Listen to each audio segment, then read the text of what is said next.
Hanggang alas 12:30 ng tanghali, Monday to Friday sa 104.3 FM Band, Radio Pilipinas, Radio Publico, and The Capital. Ang boses ng Pangulo. Sabay na maghahatid ng serbisyo sa mamamayang Pilipino in the new era of collaboration. Basta mula sa iba't ibang bahagi ng bansa. Radio Pilipinas, Radio Publico sa 104.3 The Capital.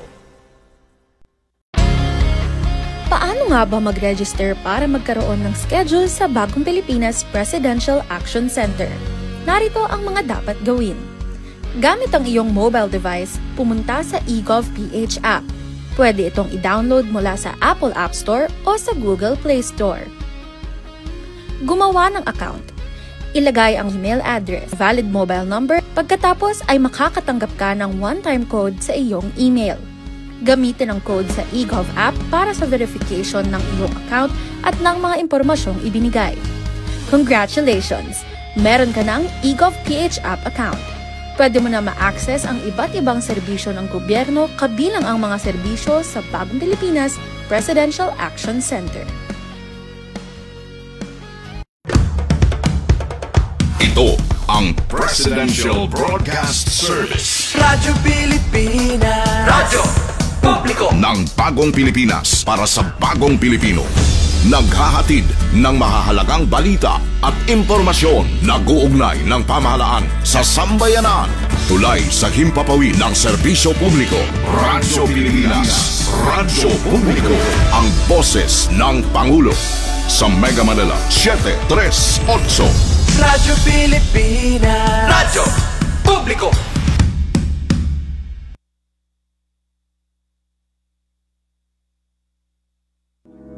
Tahanan ng OFW, handog ng Department of Migrant Workers at Radyo Pilipinas, Radyo Publiko, programang maghatid ng impormasyon sa mga polisiya, programa at mga hakbang ng DMW para sa kapakanan ng ating mga OFWs at kanilang pamilya. Tahanan ng OFW, programang hatid ay agarang serbisyo publiko para sa bagong bayani ng bayan, para sa bagong Pilipinas. Tahanan ng OFW ng Department of Migrant Workers, dito sa Radyo Pilipinas, Radyo Publiko.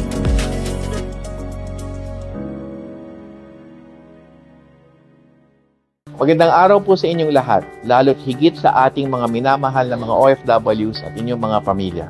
Mula po sa tahanan ng mga OFWs, po ang inyong lingkod, Secretary Hans Leo Kakdak, na nag-iimbita sa inyong lahat na sumubaybay sa ating bagong programa sa Radyo Pilipinas, ang Tahanan ng OFWs.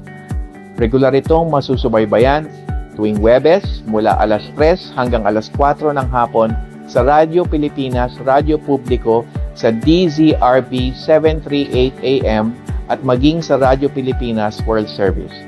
Ang ating programa ay mapapanood din sa opisyal na Facebook page ng Radyo Pilipinas at ng Department of Migrant Workers.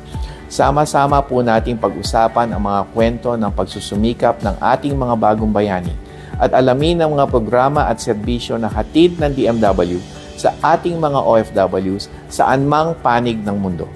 Bukas po ang tahanan ng OFW sa ating lahat. Kaya't halina't tutukan at sama-sama nating ipagmalaki sa mundo ang ating mga bagong bayani sa ating bagong Pilipinas. Maraming salamat po.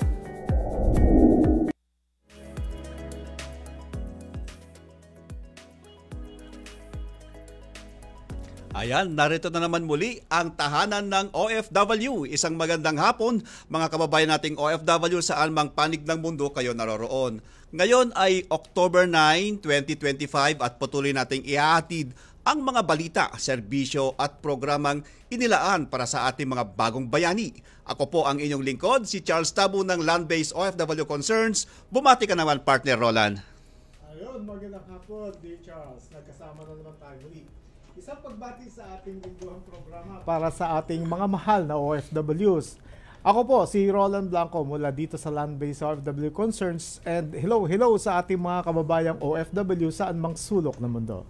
Ayan, live po tayo at mapapakinggan sa Radyo Pilipinas at mapapanood din sa official Facebook page ng Department of Migrant Workers at panoorin din mamaya ang replay sa ating episode sa RP World Service. Ika-38, 38th na episode na tayo ngayong hapon pero tuloy-tuloy pa rin ang serbisyo ng DMW. Yes, tama ka dyan, partner Roland. Parang kailan lang, no? 38 episode na natin at umabot na tayo sa 38 na, no? At patuloy tayong naglilingkod sa ating mga kababayang saan man sulok ng mundo. At noong nakaraang episode, nung last week, ay nakapanayam natin ang mga nanalo ng Likhang Marino. First prize winner na si Kenneth Kerr Fernando at yung third place natin sino nga yun, partner? Yes, si Joshua San Andres. Yan, si Joshua San Andres. At ngayon namang hapon ay marami pa tayong pag-uusapan at bago magpatuloy, narito muna ang mga ilang mahalagang balita mula sa tahanan. Balita mula sa tahanan. Magandang hapon, narito ang mga pinakamalalaking balita sa DMW nitong nakalipas na linggo. 3,000 OFW at pamilyang apektado ng baha, sinakluluhan. Pinangunahan ni Pangulong Ferdinand R. Marcos Jr. ang pamamahagi ng Action Fund at dagdag na tulong pinansyal mula sa Office of the President sa 3,000 overseas Filipino workers at kanilang pamilya na naapektuhan ng pagbaha sa isinagawang awarding ceremony noong October 3 sa Brenzy Giao Stadium sa Pampanga. Katuwang si DMW Secretary Hans Leo Kakdak, nakatanggap ang bawat benepisyaryo ng tig 5,000 piso mula sa Action Fund at karagdagang 5,000 mula kay Pangulong Marcos. Kasunod nito, namahagi rin ang DMW ng assistance sa 620 OFW families sa Bataan na naapektuhan din ng pagbaha. Sa isang seremonya sa Bataan People's Center sa Balanga City yan. Isang Convergence Memorandum of Agreement ang nilagdaan naman ng mga lokal na pamahalaan ng Pampanga at Bataan sa pagitan ng DMW, OWA, DOLE at TESDA na layong palakasin ang paglaban sa illegal recruitment at trafficking habang palalakasin din ang proteksyon at reintegration ng mga OFWs. Balita mula sa tahanan. 2026 proposed budget ng DMW at OWA aprobado sa Senado. Inaprubahan ng Senado sa ginanap na Senate Finance Subcommittee K deliberation ang panukalang 10.2 bilyong 2026 budget ng DMW at OWA na layong mas palakasin at ang proteksyon at pangangalaga sa mga OFW sa lahat ng panig ng mundo. Pinangunahan ni Senator Erwin Tulfo ang pagdinig ng komite na nagkakaisang sinabi na dapat madagdagan pa ang pondo ng departamento bilang pagkilala sa napakalaking kontribusyon ng mga OFW sa ekonomiya ng bansa. Iniulat ni DMW Secretary Hans Leo J. Kakdak na mula sa orihinal na hiling na 2.4 bilyon para sa Action Fund noong 2026, ito ay nabawasan sa 1.2 bilyon sa ilalim ng National Expenditure Program. Samantala, sinabi naman ni OWA Administrator Patricia Ibon Kaunan na nabawasan din ang pondo para sa alagang OWA program kabilang ang mga serbisyo sa OFW lounges sa mga paliparan. Dahil dito, nagkakaisang inihayag ni na Senators Erwin at Rapi Tulfo at Sherwin Gatchalian na kanilang aamyendahan ito upang maibalik ang mga nabawas na pondo. Balita mula sa tahanan. Ika-42 MWO binuksan sa Thailand. Upang higit na mapagsilbihan ng mas maraming OFWs, binuksan ng DMW ang ika-42 Migrant Workers Office sa Bangkok, Thailand nitong nakarang October 4. Sinabi ni Migrant Workers Secretary Hans Leo Kakdak na layunin ng bagong opisina na magsilbing home away from home sa higit 40,000 OFWs sa Thailand. Sa pamamagitan nito, maihahatid ng mas mabilis ang emergency assistance sa mga OFWs habang mas madali na rin maiaabot ang mga programa ng DMW at OWA para sa kanilang kapakanan. Magtatalaga rin ang OWA Welfare Officer sa Bangkok upang lalo pang mapabuti ang serbisyo sa mga OFWs, alinsunod yan sa prinsipyo ng kagawaran na service with the heart. Balita mula sa tahanan. At kami ang inyong mga naging tagapagbalita. Ako si Danilo Garcia. At ako naman si Angel Neliasca para sa tahanan ng OFW, Radyo Pilipinas, Radyo Publiko.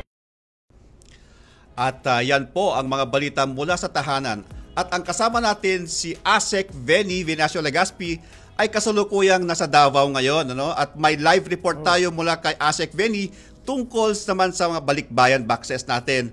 ASEC Veni, panoorin natin ang live update mula sa kanya. And of course, Roland Blanco ang atin pong kasamahan sa si RD Richel at of course yung mga nakikinig ngayon. Narito po tayo sa Mindanao, particularly sa Tagum City, Davao del Norte para po magbigay ng update sa kasalukuyan pong pagbibigay at pagpa-distribute po ng ating mga balikbayan boxes. kung makikita nyo po, nandito po sa likuran ko, nandito po tayo kasalukuyan sa warehouse at nag-aayos na po sila para doon sa pagpapadala ng mga natitira pang balikbayan boxes dito, Director Charles. Kung atin nyo pong gusto ko lang bigyan ng perspektibo yung report na out of around 3,000, mayroon na po tayong mga 75% na i-deliver. At dito po, ang natitira po ngayon is more than 300 at lulod po tayo ng at least around 200 by today or maximum tomorrow para po mai-out na itong mga balikbayan boxes na matagal nang inaantay ng ating mga kababayan. So, kasama ko po rito actually si Director Edgar Posadas ng Admin Services and of course si Chief Tati Villaflores ng Region 11 para po tingnan at talagang tutukan nang matapos na po itong atin pong pagdidistribute. Gusto ko lang din pong Asek, naka-off-cam po kayo? Opo. Off-cam po kayo. Naka-off-cam po? Gusto namin makita yung kagapuhan nyo dyan, Asek, yung live update nyo po dyan, naka-off-cam po. Ganyan talaga, Director, pag live, nawawala sa yan. Hindi ko na po nawala ayan, na pala. Ayan, nakita natin ulit si Asek. Nawala na pala sa live light Ayan, go ahead, Asek.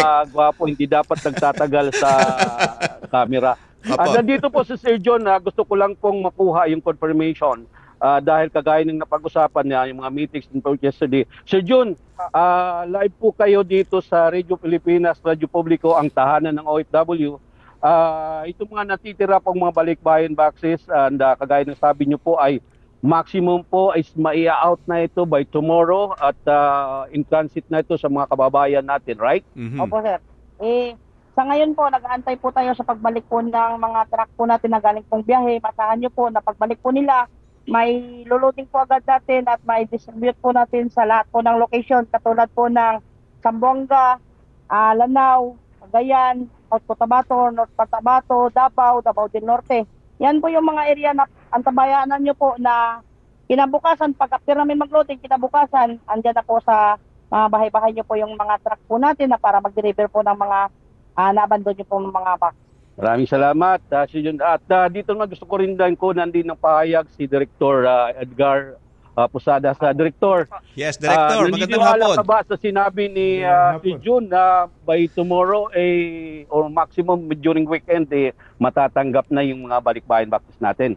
Asek, magandang hapon po tsaka sa lahat ng nanonood sa atin, nakikinig, no? Sa palagay ko po, nandito tayo, yun po yung value ng nandito tayong dalawa, sir, sa pag-uutos din po ng ating Secretary ng Department of Migrant Workers, Secretary Hans Kakdak, para under you, sir, siguraduhin, alamin kung ano ang sitwasyon, ilang porsyento na, ano ba ang nangyayari, ano ang challenges, at paano natin yon maiikutan, sir, to be able to deliver, sir, doon sa ating mga kababayan na may 2 taon na pong naghihintay, Asek, sir.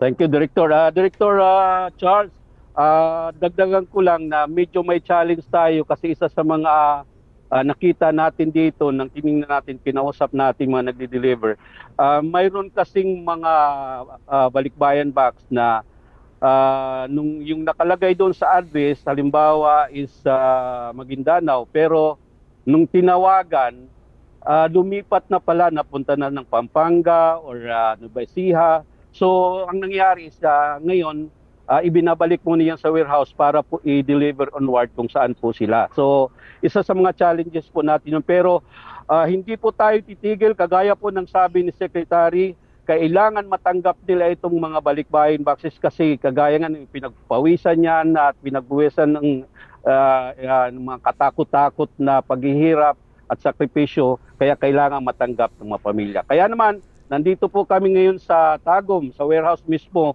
ng atin pong partner na mag-deliver. Kasama po si Director Edgar Posadas at ang atin pong Region 11 na team para po talagang tutukan ito at sunod po ang tagubilin ng ating mahal na Secretary na kaya nga may deliver yan by hook or by crook. Yan. Maraming salamat, Director Charles. And balik po tayo dyan sa studio. Thank you.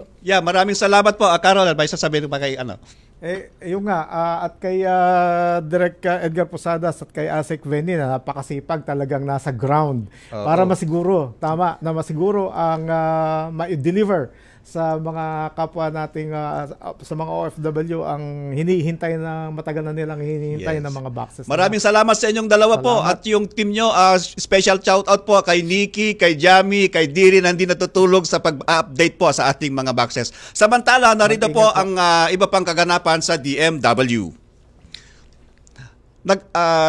May ganap na tulong ng triplomanteng, sandali lang hindi ko makita yung ano ko dito. Ayun. Sa mga update po, ayon sa direktiba ng Pangulong Ferdinand Marcos na gawing digital na ang transaksyon ng gobyerno kabilang ang OFW Travel Pass o yung e-pass. Umabot na nga sa transaksyon ng gobyerno ng ilan ito? 1,000 pass at users ang nagamit na ng eGov PA's application mula nung inilunsad ito noong September 15, 2025. Sa e-pass, di na kailangan ng OEC o Overseas Employment Certificate. At nakauwi na nga ang 10 tripulante ng MV Minerva Grash noong October 4, 2025 at sinalubong ni DMW Secretary Hans Leo J. Kakdak na naghatid ng mensahe ng Pangulong Ferdinand R. Marcos Jr. Nagbigay din ng direktiba ang Pangulo na bigyan sila ng sapat na tulong, proteksyon at reintegrasyon. Kaugnay din nito ay may isang tripulante mula sa MV Minerva Grash ba? Yeah. Ang pumanaw at isa na naman ang nakarecover sa kanyang natamong pinsala. At bumiyahe si Secretary Hans Kakdak at Assistant Secretary Jerome Pampolina sa Djibouti upang mapaabot ang tulong at simpatsya at ang agarang pag-uwi. Samantala, panoorin natin ang mensahe ng ating kalihim Hans Kakdak sa mga diplomanteng dumating. Namin ang pinakamahalaga ay makapagpahinga kayo at makauwi na kayo sa inyong mga pamilya. Yan ang parating sinasabi ng ating Pangulo pag kami umuwi ng mga distressed OFWs. Huwag nyo nang patagalin. Unite na sila with their families. And speaking of the President, sa 3 beses na nagkita kami nitong nagdaan na linggo, parati niyang tinatanong, kamusta na yung mga taga Minerva Grant at exact words na pinabanggit sa akin, kawawa talaga ang ating mga tripulante sa mga ganitong sitwasyon, kaya bigyan ninyo ng ganap na tulong. Kaya kami nandito, Secretary Tess Lazaro, Sec Estago, and Director Lem Lopez ng DFA, and of course, Admin PY Kauna ng OWA, Yusek Bernard, and the host of DMW and OWA officials who are here also today. Ang aming assurance sa inyo ay tutulungan po namin kayo ng ganap sa inyong panunumbalik. Meron tayong programa para sa inyong panunumbalik at sa pagtulong namin in terms of pagbibigay na kahit papano, tulong pantawid, tulong sa inyong panunumbalik at kayo makapaghanap uli ng trabaho, makasakay uli kayo on board. But most importantly, at this stage, to be reunited with your families. Yan ang pinakamahalaga sa ngayon. And sa LMA ninyo, who I understand is here, okay, kami rin ang bahalang mag-monitor ng sitwasyon. We want to ensure merong proper delivery ng mga entitlements ninyo under the existing contracts at para mabigyan naman kayo ng ganap na kumbaga kung anong nararapat para sa inyong gawa nitong pangyayari sa Seguro Stated. Kaagapay mo, saan ka man sa mundo.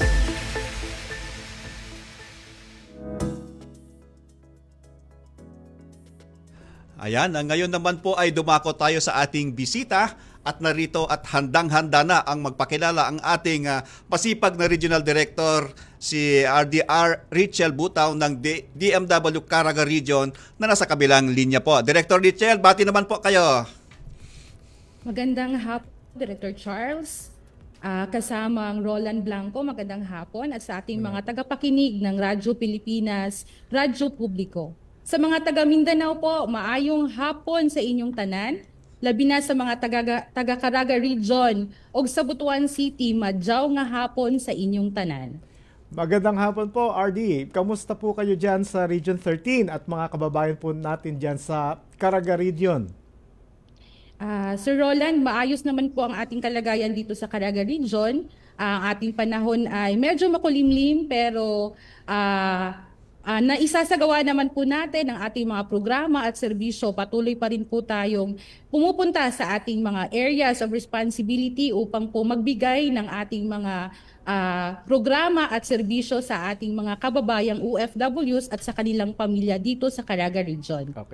Okay. RD, maaari po bang ninyong ibahagi sa amin yung ilang major accomplishment o activities ng DMW Region 13 nitong mga nakaraang buwan at ano po ang mga pangunahing programa o serbisyong inyong naipapatupad dyan sa rehiyon? Director Charles, marami po tayong programang pinapatupad ngayon, no? Actually, batang-bata pa po ang DMW. Tayo po ay 3 taon pa lamang.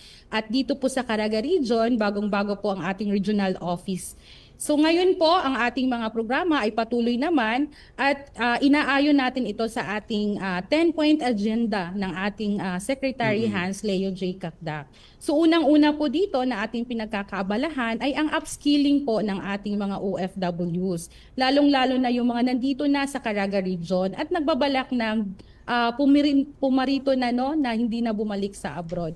So mayroon tayong partnership with the Occupational Safety and Health Center or OSH. Mayroon tayong graduates na 21 OFWs na ngayon po ay nag-aaral na at nakapagtapos bilang Safety Officer 1. So patuloy po ang ating mga upgrading at upskilling sa kanilang skills upang sa gayon ay mapaunlad po ang kanilang mga kakayanan at makapagtrabaho po dito sa ating lokal na community. Mayroon din po tayong mga business mentoring, may mga biyaheng entrepreneur po at may mga financial awareness seminar training at business management po para sa ating mga OFWs na gusto pong magnegosyo. Pangalawa po, sige po. Sige, go ahead po. Go ahead. Pangalawa po, nakita natin kasamang Roland at saka Director Charles yung malaking kinakaharap na problema ng ating mga OFWs. Karamihan kasi sa ating mga kliyente dito, lumalapit sa ating opisina, may mga problema sa kanilang pamilya, lalong-lalo na sa kanilang mga anak. So kabilang din sa 10 utos ng ating Secretary Hans Cacdac, nagkaroon tayo ng programa in partnership po ng mga universities dito sa Caraga Region, katulad ng Philippine Normal University, Caraga State University at Surigao del Norte State University ng MOA upang sa ganun po ma-allow po ang ating mga anak ng OFWs na nasa kanilang universidad na magkaroon ng organisasyon. Nang sa gayon, mabigyan natin ng mga proper trainings, mga capability enhancement trainings, nang sa ganun po sila po ay matuto po sila at ma-appreciate nila at mabigyang halaga yung pagsisikap ng kanilang magulang na nagtatrabaho overseas. 15 modules po ang binibigay natin sa kanila, kagaya ng mga psychosocial training, mental health awareness, financial literacy, para matutunan nilang hawakan yung pera ng kanilang mga magulang. At of course po, nandoon po yung mga career guidance counseling para maturuan din po sila kung gusto nilang mag-abroad, ano po ba yung mga dapat na mga kurso o mga yung mga trend na upang mabilis silang makapagtrabaho. So aside from that, mayroon din tayong mga binibigay na iba pang programa para sa kanila at mayroon na tayong pool ng mga anak ng mga OFWs na alam natin na may mga kakayahan din upang makatulong sa iba pa pong mga anak ng mga OFWs. Pangatlo po dyan, ang Caraga Region po ay isang marami tayong mga lugar na mga liblib at mayroon pa po tayong mga tribal groups.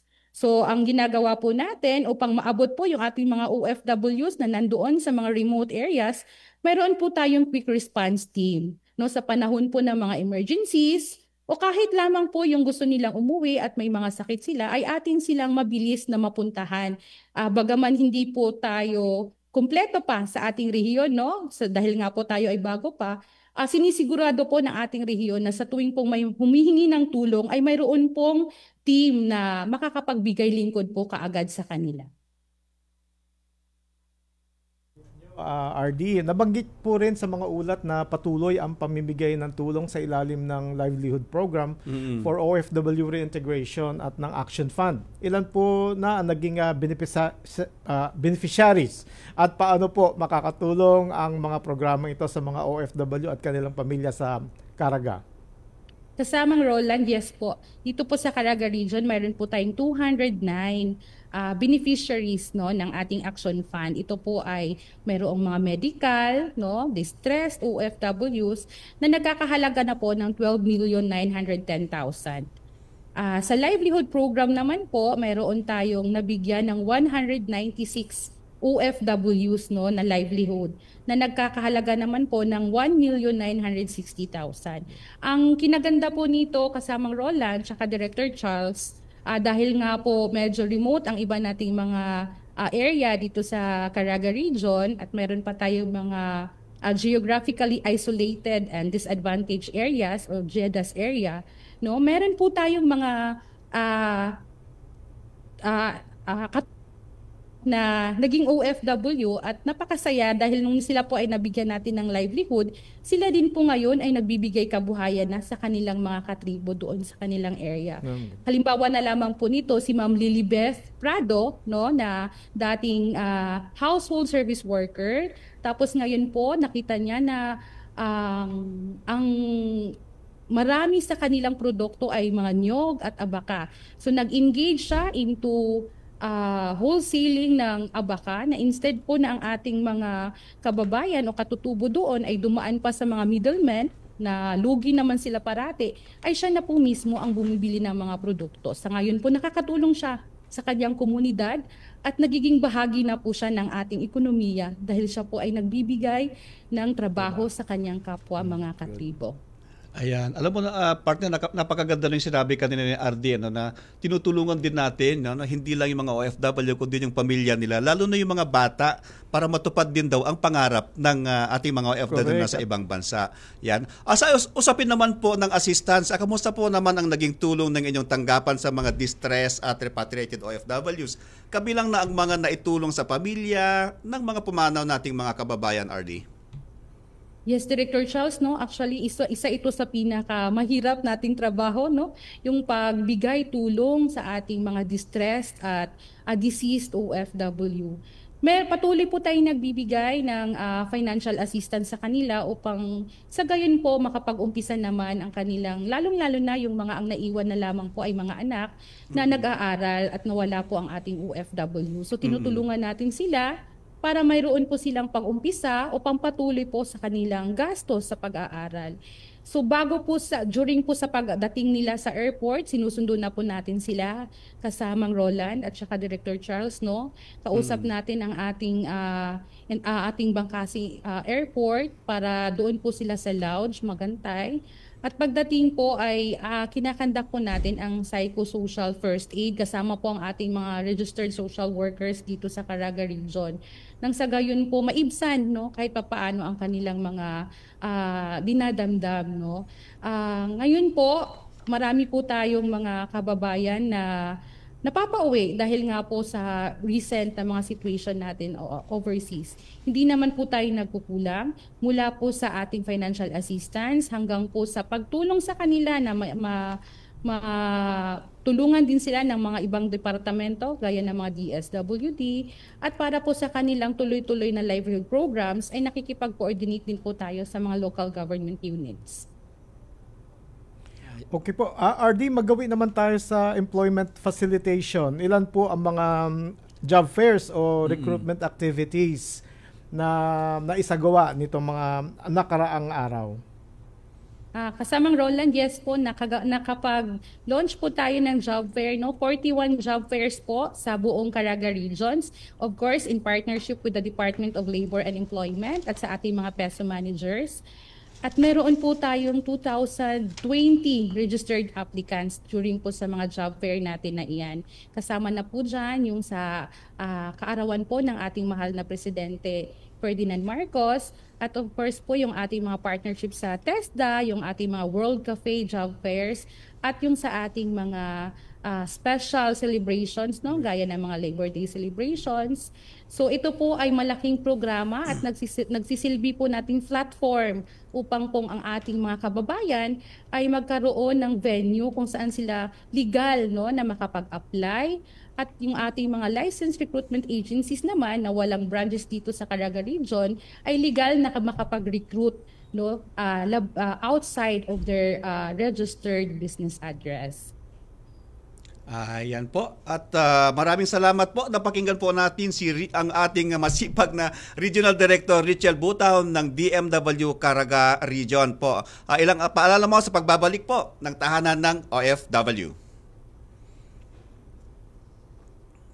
Itinuloy na po natin ang zero balance billing. Libre po. Ibig sabihin, ang serbisyo sa basic accommodation sa ating mga DOH na ospital, wala nang babayaran ang pasyente. Ang dami pong challenge, hindi po namin alam kung saan namin kukunin, ganon, nag-iisip kung paano namin mababayaran. Siyempre po, masayang-masaya, super saya po dahil na zero billing po kami. Opo, malaking po talaga, malaking tulong po. Mabilis lang din po. Bayad na ang bill ninyo. Uulitin ko, wala nang kailangan bayaran ng pasyente basta sa DOH Hospital dahil bayad na po ang bill ninyo. Naiyak ako kasi sobrang saya. Maraming salamat po, Mr. President Bongbong Marcos Jr. Hindi kami nagkamali ng taong ihinalal.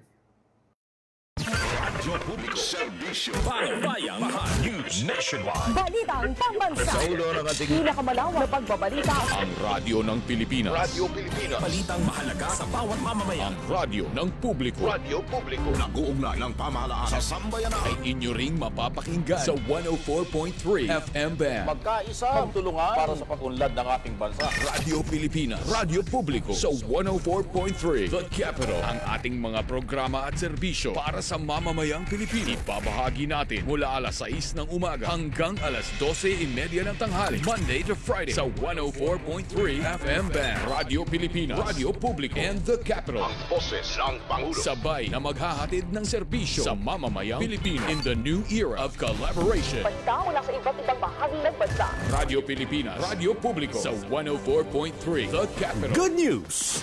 Ang inyong pinagkakatiwalaang Radyo Pilipinas nasa TV na. Oo, nasa TV na. Ang Radyo Pilipinas 738 AM ay live nang mapapanood sa Channel 3 ng ABS-CBN TV Plus at Channels 45 to 49 ng GMA Affordabox. Kaya may access ka na sa balitang totoo anytime, anywhere. Sa radyo, sa social media at TV. Radyo Pilipinas 738 AM. Tahanan ng OFW ng Department of Migrant Workers. Dito sa Radyo Pilipinas, Radyo Publiko. Ayan, nagbabalik po tayo. Andiyan po si RD, kausap din kanina si RD Richel. At may mga upcoming plans o announcement po ba ang DMW Region 13 na nais niyong ibahagi sa ating mga kababayan po, RD? Yes po, Director Charles, no, marami pa po tayong mga programa na ilulunsad. Kasama po dyan yung ating upcoming na Memorandum of Agreement, no, with two provincial offices po, like sa ating pong Surigao del Norte at sa ating Agusan del Sur.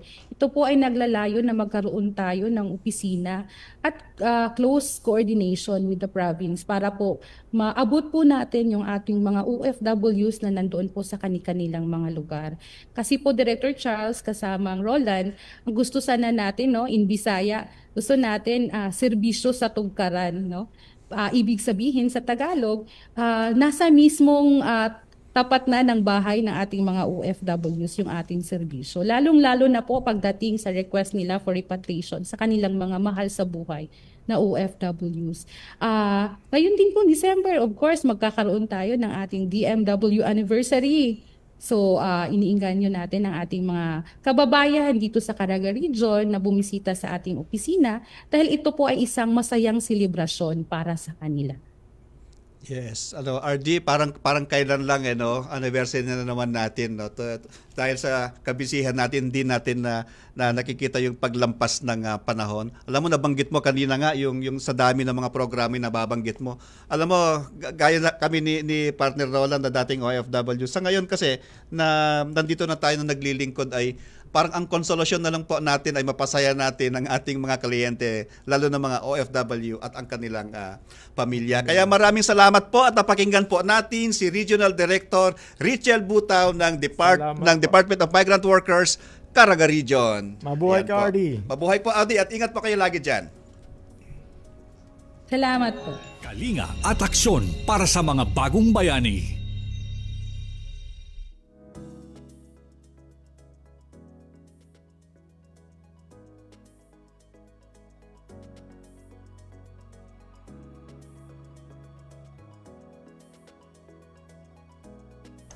Sorry, ngayon po ay makakasama po natin ang dalawa nating kababayan natin mula sa Middle East po. Oo, so welcome ang ating programa, Ma'am Karen Condes Venegas at si Ma'am Joanne Jurada Abla. Ma'am, bumati naman po kayo sa ating mga manonood. Magandang hapon po sa mga ating mga kababayang OFW dyan sa Middle East. Pagbalik, dapat mas malakas ang energy natin. Yes. Director Charles, si Ma'am Joanne Jurada Ablaw ay nagtrabaho sa Oman at si Ma'am Karen ay sa Saudi Arabia.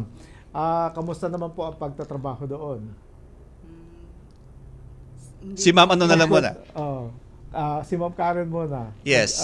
Magkwento ka, magsalaysay ka kung ano ang naging experience mo. Lapit po. Sa akin po, sir, hindi po kasi naging mabuti yung experience ko doon. Kaya po napaaga yung uwi ko. Hindi po pinalad. Hindi pinalad kay, nabanggit mo parang hindi ka pinalad kay Madam? Opo. Ano ba nangyari? Tapos po doon po sa driver po, yun nga po yung nangharas, ganun po. Ito partner, kakaibang istorya to dahil pinasakay ka lang sa taxi, parang gano'n, sa Grab. Tapos sa loob ng may nangyari pa, hinaras ka pa ng driver. At buti yun ay yung hindi naman po ako na ano. Ay mabuti at ikaw ay naibalik sa iyong agency. Right? Ang importante, nandito na siya sa ating bayang Sinilangan at safe na safe. Kayo, si Ma'am Joanne, partner, no? Siya si Ma'am Joanne? From Oman. Yeah. From Oman, oo. Balik, gano'n ko na rin po kayo katagal sa Oman, Ma'am Joanne? 1 year and 10 months lang po. 1 year and 10 months. Si Ma'am Joanne, medyo nalilito ko partner. Si Ma'am Joanne. Saan kayo banda sa Oman po, Ma'am? Sa may sur po. Saan? Sa sur. Medyo malayo, no? Medyo malayo ko sa may Muscat. Opo, malayo na po. Oo. Si Ma'am naman ay nagkaroon ng problema yata sa kanyang kalusugan. Sa health ko po, opo. Tama.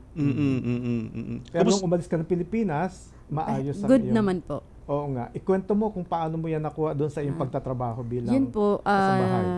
Nagkaroon ako ng panginginig ng katawan, nahihirapan akong huminga. Dahil siguro sa pagluluto, pawis ka, tapos matutuyuan ka po ng pawis, tapos trabaho po, maghuhugas ka na naman po uli. Yun po, kaya po siguro po bumigay po talaga po yung katawan ko nun.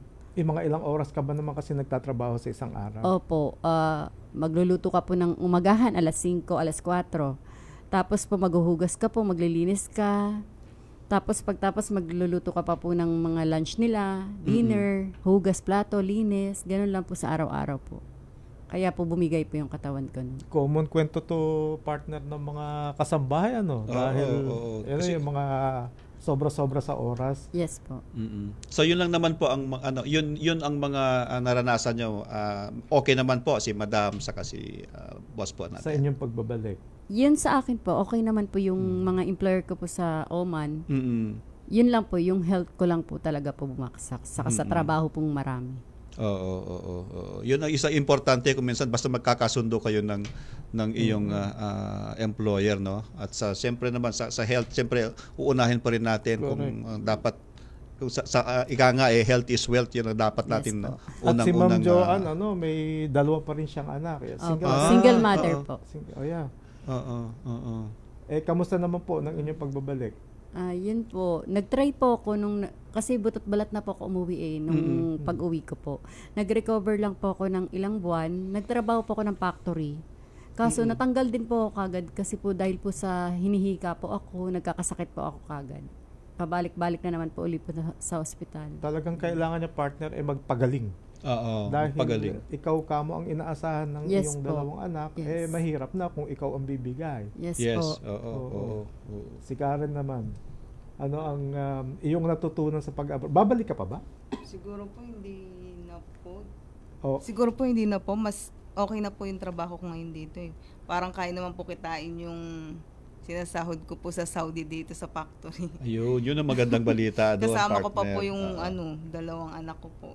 Kasama mo pa ang Opo. dalawang mong anak. At narito ang gobyerno na Opo. handang tumulong din sa Oo, inyo. tama Lalo't nung po. pagbalik ninyo, may naghintay na action fund na maasahan Opo. natin, di po ba? Ano So, po ang pwede nyong partner? Ano sa palagay mo? Ibigay mo natin bago sila mag-salamat. O may tanong ka pa? May tanong ko kay saan ka banda sa Saudi, ma'am? At Ako ano po naging sa trabaho? Ang trabaho niyo po doon? DH po, Riyadh po. Sa Riyadh.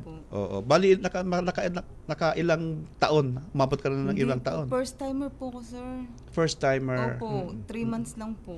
Noong una po, unang linggo lang po mabait yung madam ko. Tapos nung umano na po, wala na po. Naging traumatic daw sa kanyang experience yung sinisigawan ka, binabat. Ikwento mo nga yun kung anong ginagawa sa'yo ni Madam. Pag nasa kusina po ako, nagbabato po siya ng kung anong mahawakan niya. Binabato niya po, pero hindi naman po niya tinatama sa akin. Tapos yung pinaka po sir, nung hinatid po ako nung driver sa bus terminal po, may medyo traumatic po ako kasi po hinaras niya po ako eh. Pero wala naman po siya, hindi naman po siya nagtagumpay sa plano niya.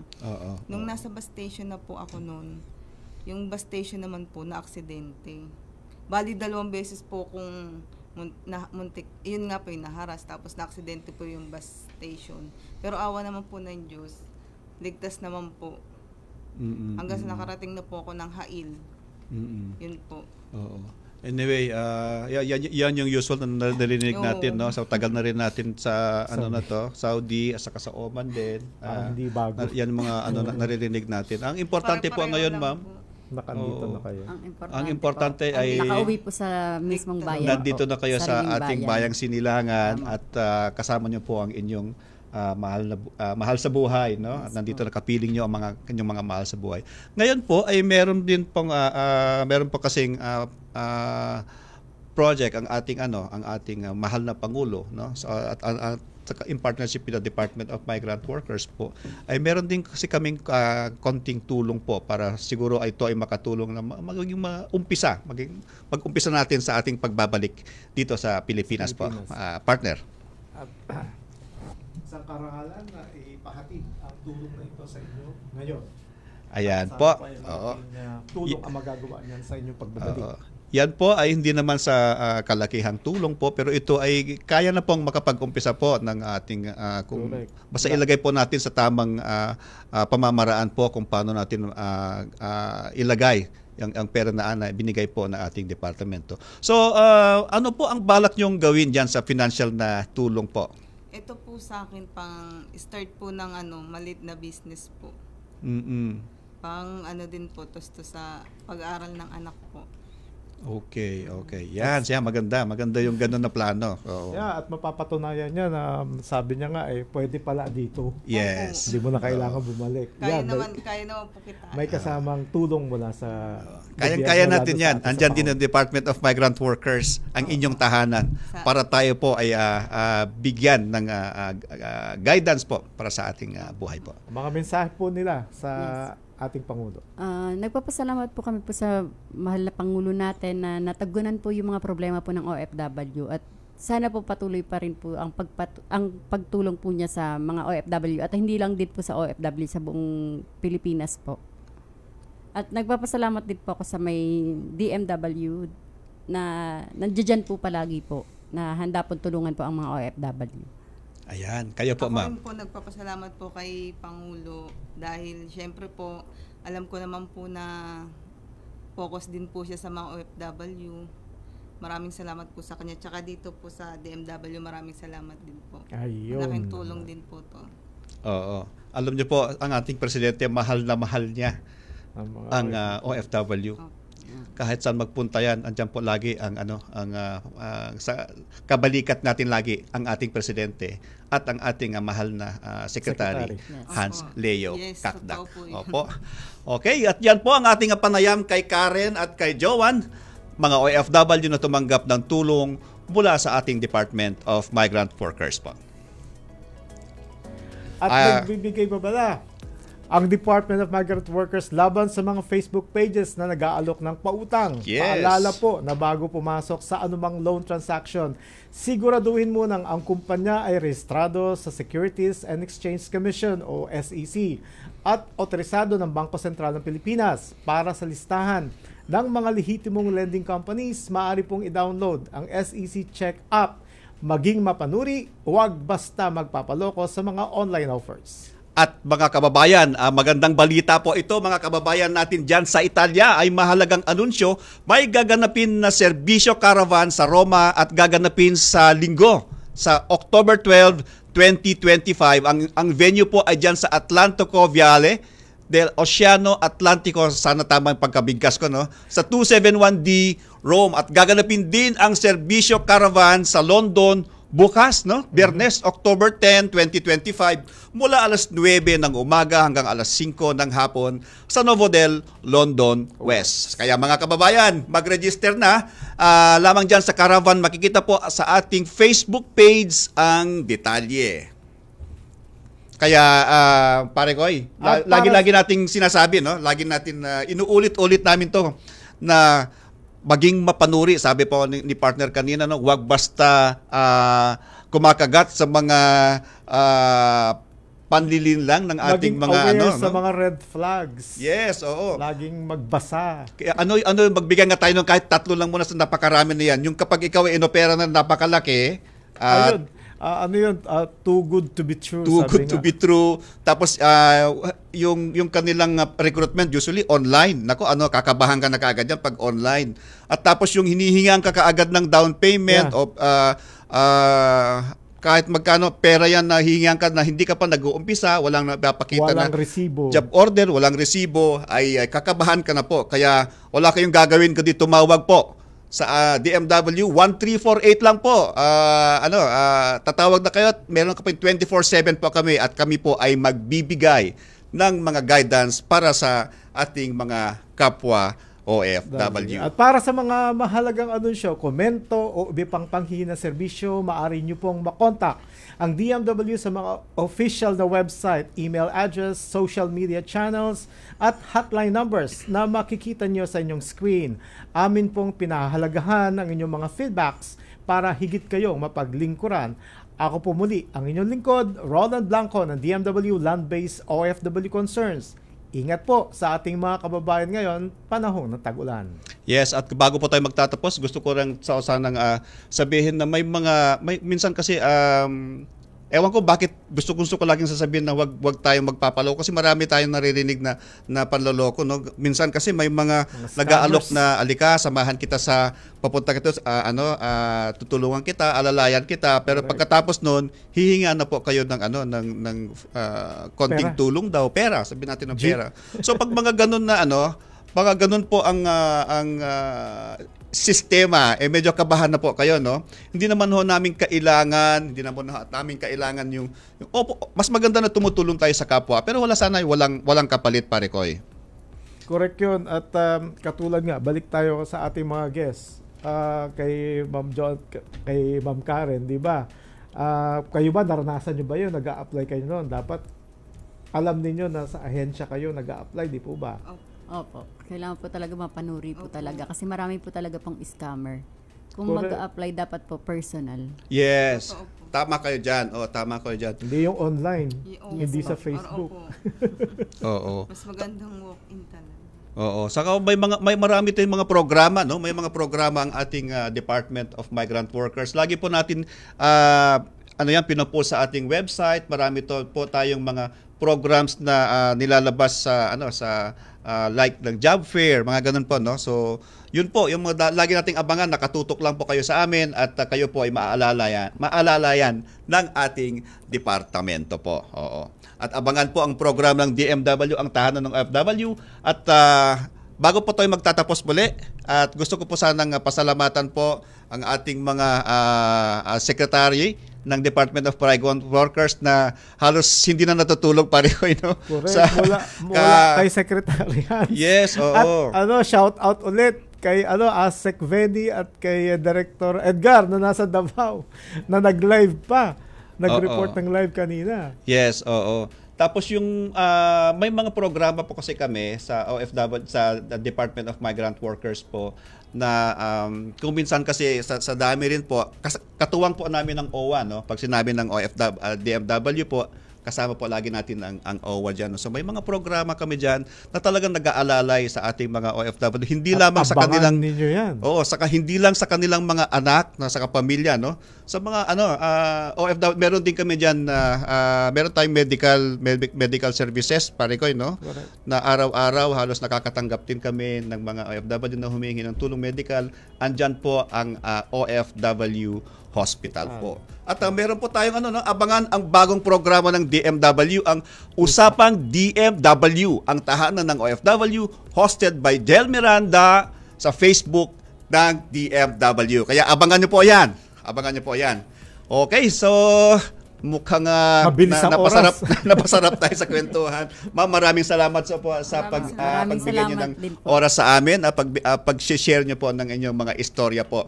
At yan po, ako naman po ang inyong lingkod, si Charles Tabo po ng DMW Land-Based OFW Concerns. Ay samahan niyo po kami sa susunod na Huwebes sa parehong oras at abangan ang susunod na episode na may makabulahang talakayan para sa ating mga bagong bayaning OFWs. Kaya kita-kita tayo uli dito lamang sa nag-iisang paborito ninyong tahanan at programa, ang Tahanan ng OFW.